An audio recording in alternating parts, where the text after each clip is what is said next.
لە نزیک گوندی شێخۆمەری لە دەشتی شارە زووری سنووری پارێزگای سلێمانی ژمارێک لە جووتیاران سەرقاڵی ڕنینی کاڵەکن.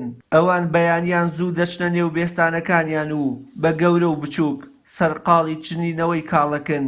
دواتر ڕەوانەی عەلوەی سلێمانی دەکەن بۆ فرۆشتن.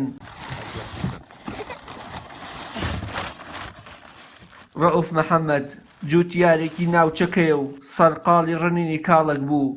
ئەو نیگەرانە و دەڵێت ئەمساڵ بەهۆی بارانبارینی زۆری وەرزی زستانەوە لە ڕووی بڕی و جۆرەکەشیەوە کاڵەکی باشمان هەیە و بەراورد بە ساڵانی ڕابردوو زۆر باشترە.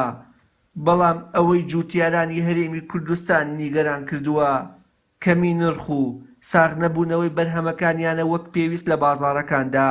ساڵانش داوا لە حکومەتی هەرێمی کوردستان دەکەن ڕێو شوێنی پێویست بگرێتە بەر و هاوکاری جووتیاران بکات.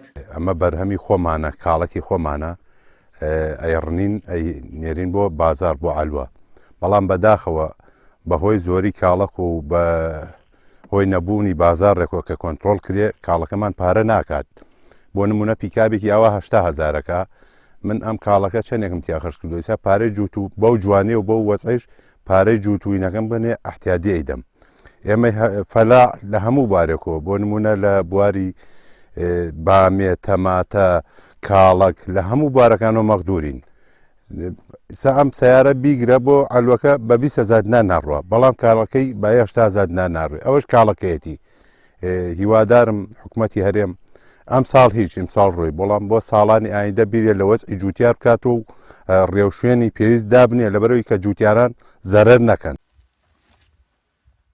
واحید ئەحمەدیش لەو بارەیەوە گوتی ئەوەی کێشەی بەردەوامی ئێمەیە کەمی ئەو داهاتەیە کە لە ڕێگای کوشت و کاڵکردنەوە دەستمان دەکەوێت. بە نمونە ئەو کاڵەکەی کردومانە بڕێکی باش و زۆری هەیە، بەڵام لە بازاڕدا پارە ناکات و حەقی ماندووبوونەکەمان بۆ دەرناهێنێتەوە. ئەوەتانێ خۆتانەی بینم بە چای خۆدا ئەوە کاڵێکەوە زەرعاتەکەی ئەمە دوو گاسمان لێدا تۆمان کردیە، بژارمان کردیە. ئەوەتانێ ئەوەیتە سلێمانی لەم دەشتە دوورەوەی گەینتە سلێمانی 6,000 7,000 55,000 ئەمە دەنێ ئەوە کاڵێکش ئەمە ڕستخەکە ئەویش نیوێشی فەوتاهۆ. جووتیاران نایشارنەوە ئەگەر بێت و حکومەت ئاوڕی جددیان لێ نەداتەوە.